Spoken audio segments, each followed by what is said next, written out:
పితా పుత్ర పవిత్రాత్మ నామమున ఆమెన్. ప్రభు నందు ప్రియ విశ్వాసులారా, నేటి మొదటి పట్టణంలో పౌలు గారి యొక్క 3వ మిషనరీ జర్నీ గురించి ధ్యానం చేసుకుంటున్నాం. పౌలు గారు కొరింథీ సంఘములో సువార్త పరిచర్యను ముగించుకుని అక్కడున్న అక్విలా ప్రిసిలాలతో కలిసి ఎఫెసు పట్టణానికి వచ్చాడు. ఎఫెసు పట్టణంలో కొంతకాలము సువార్త పరిచర్యను చేసి అక్విలా ప్రిసిలాలను అక్కడే విడిచిపెట్టి ఓడ ఎక్కి కైసరియకు వచ్చేస్తున్నాడు. తాను ఎఫెసు సంఘాన్ని వదిలి వెళ్లే ముందు అక్కడున్న విశ్వాసులు పౌలు గారిని అడుగుతున్నారు, మీరు మాతోనే ఉండండి, మమ్మల్ని ఇంకా విశ్వాసములో బలపరచమని కోరినప్పుడు పౌలు గారు వారికి తెలియజేస్తున్నాడు, దైవ చిత్తమైతే మరలా మీ చెంతకు వస్తాను అని పలుకుతున్నాడు. పౌలు గారు కూడా యేసు ప్రభు వలె అన్ని పట్టణాల్లో అన్ని గ్రామాల్లో సువార్త ప్రకటించాలని కోరుకున్నాడు. తాను ఏ ఒక్క సంఘంలో కూడా తాను శాశ్వతంగా ఉండిపోవాలని కోరుకోలేదు. ప్రియా సహోదరి సహోదరులారా, కైసరియా పట్టణానికి వచ్చి అక్కడి నుంచి యెరూషలేము నగరానికి వచ్చాడు. యెరూషలేము నగరంలో ఉన్న క్రైస్తవ సంఘాన్ని కలుసుకుని తన యొక్క అనుభవాలను వారితో పంచుకున్నాడు. పరిచర్య అనుభవాలను తెలుసుకున్న క్రైస్తవ విశ్వాసులు ఎంతో సంతోషపడ్డారు, గొప్ప ప్రేరణ పొందుకున్నారు. పౌలు గారు యెరూషలేము నగరం నుండి అంతియోకు వచ్చేస్తున్నాడు. అంతియోకులో కొంతకాలము గడిపి అక్కడున్న క్రైస్తవ సంఘాన్ని విశ్వాసములో బలపరిచి ఉన్నాడు. మరలా తాను 3వ మిషనరీ జర్నీని కూడా అంతియోకు పట్టణం నుండి ప్రారంభించి ఫ్రిగియా గలతియా ప్రాంతాల మీదుగా అనేక సంఘాలను చేరుకున్నాడు. గతంలో ఏ చోట్లయితే తాను క్రీస్తు యొక్క సందేశాన్ని బోధించి సంఘాలు ఏర్పాటు చేశాడో వారిని బలపరచడానికి తాను వెళ్లి ఉన్నాడు. ప్రియా మిత్రులారా, ఈ విధంగా పౌలు గారు అలుపెరగని సువార్త బోధకుడుగా తాను పనిచేసి ఉన్నాడు. నేటి మొదటి పట్టణంలో అపోల్లో గురించి కూడా మనం చదువుకుంటున్నాం. అపోల్లో అనే యూదుడు ఎఫెసు సంఘములో ప్రార్థనా మందిరంలో ప్రవేశించి క్రీస్తు గురించి గొప్పగా బోధించడం మొదలుపెట్టాడు. అక్కడ యూదులతో వాదించడం మొదలుపెట్టాడు. యేసే క్రీస్తు, యేసే మెస్సయ్య, రక్షకుడు, దేవుని కుమారుడు అని వారితో వాదించటం మొదలుపెట్టినప్పుడు అక్కడున్న అక్విలా ప్రిసిలా అనే దంపతులు అపోల్లోను వారి గృహానికి తీసుకువెళ్లారు. తనకు ఆతిథ్యం ఇచ్చారు.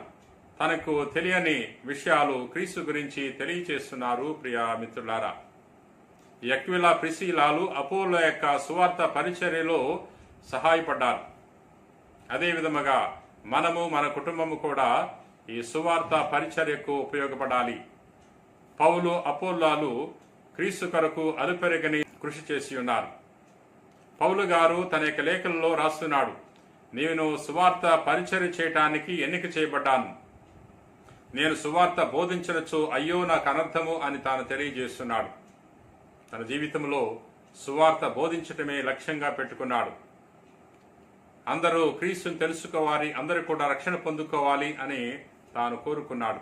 అదేవిధంగా మనము కూడా క్రీస్తు యొక్క సందేశాన్ని తెలుసుకుని ఇతరులకి చాటి చెప్పి ఇతరులు కూడా మన వలె రక్షణ పొందుకోవాలి అని మనసారా మనం కోరుకోవాలి. ప్రియా మిత్రులారా, నేడు మనం ధ్యానం చేసుకునే సువిశేషము యోహాను సువార్త 16వ అధ్యాయము 23వ వచనం నుండి 28వ వచనం వరకు. నేడు సువార్తలో యేసు ప్రభువు తన శిష్యులకు ఈ విధంగా తెలియజేస్తున్నారు, నా నామమున తండ్రిని మీరు ఏమి అడిగినను ఆయన వసగును అని తెలియజేస్తున్నాడు. ఇప్పటి వరకు మీరు ఏమీ అడగలేదు, అడిగి చూడండి, మీ ఆనందము పరిపూర్ణమగినట్లు మీరు పొందెదరు అనే విషయాన్ని ప్రభు తెలియజేస్తున్నాడు. ఇదే విషయాన్ని ప్రభు మత్తయి సువార్త 7వ అధ్యాయం 7వ వచనంలో కూడా తెలియజేస్తున్నారు. అడుగుడి మీకు వసగబడును, తట్టుడి మీకు తెరవబడును, వెదుకుడి మీకు దొరుకును, అడిగిన ప్రతివానికి వసగబడును, తట్టిన ప్రతివానికి తెరవబడును, వెదికిన ప్రతివానికి దొరుకును అని ప్రభు తెలియజేస్తున్నాడు. కుమారుడు రొట్టెను అడిగితే మీరు రాయినిస్తారా? కుమారుడు చేపను అడిగితే పామునిస్తారా? మీరు ఎంత చెడ్డవారైనా మేలి వస్తువులను మీ బిడ్డలకి ఇవ్వటం మీకు తెలియను కదా, మీ పరలోక తండ్రి ఇంకా గొప్ప వస్తువులను మీకు ఇచ్చును అని ప్రభు తెలియజేస్తున్నాడు. అవును ప్రియా మిత్రులారా, మన పరలోక తండ్రి దయామయుడు, ప్రేమామయుడు, మనకు ప్రశస్తమైన వాటిని దయచేస్తాడు. ఎవరైతే ప్రభుని ప్రార్థిస్తారో, ఎవరైతే యేసుక్రీస్తు ప్రభు నామములో ప్రార్థన చేస్తారో అటువంటి వారికి మరి తండ్రి దేవుడు వరాలను కుమ్మరిస్తాడు. దేవుడు మెచ్చే రీతిలో ప్రార్థన చేసినప్పుడు మనం దేవుని యొక్క దీవెనలు పొందుకోగలము. ప్రియా మిత్రులారా, ప్రభు నేటి సువార్తలో తెలియజేస్తున్నాడు, మీరు అడగండి, మీ ఆనందము పరిపూర్ణమగినట్లు తండ్రి మీకు ప్రసాదిస్తాడంటున్నాడు. యేసు ప్రభు ఈ లోకానికి వచ్చినది తన యొక్క ఆనందాన్ని మనకు ప్రసాదించడానికి. అందుకనే యోహాను సువార్తలో ప్రభు తెలియజేస్తున్నాడు, నా ఆనందము మీ యందు ఉండాలని, మీ ఆనందము పరిపూర్ణము కావాలని నేను మీకు ఈ విషయాలు తెలియజేస్తున్నాను అంటున్నాడు.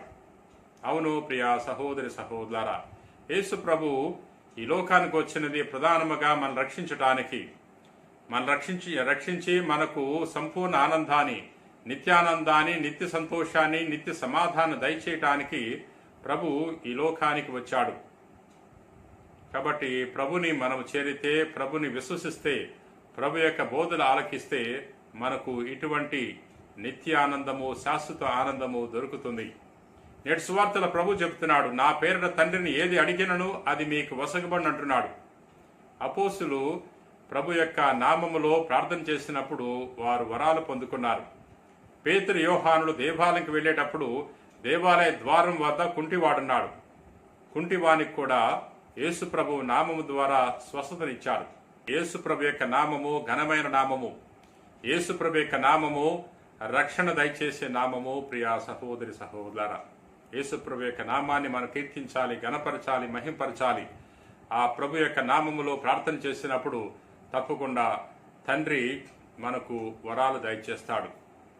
ప్రార్థన చేసుకుందాం. ప్రభువా, నేటి మొదటి పట్టణములో పౌలు అపోల్లోల గురించి మేము ధ్యానం చేసుకుని ఉన్నాం.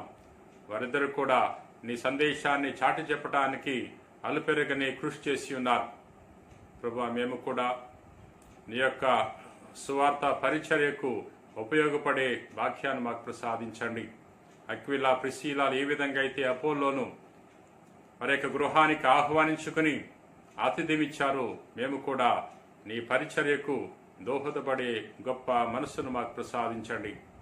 ఓ ప్రభువా, నేటి సువార్తలో అడిగిన ప్రతి వానికి వసకబడును అని మేము ధ్యానం చేసుకుని ఉన్నాం. నా నామమున తండ్రిని ఏది అడిగినను అది మీకు ఆయన వసగును అని మేము విని ఉన్నాం. ప్రభువా, మేము ఎల్లవేళలా క్రీస్తు యొక్క నామాన్ని ఆధారంగా చేసుకుని ప్రార్థన చేసే వాక్యాన్ని దయచేయండి. మా నాథుడైన క్రీస్తు ద్వారా మనవి చేయించున్నాం తండ్రి. ఆమేన్.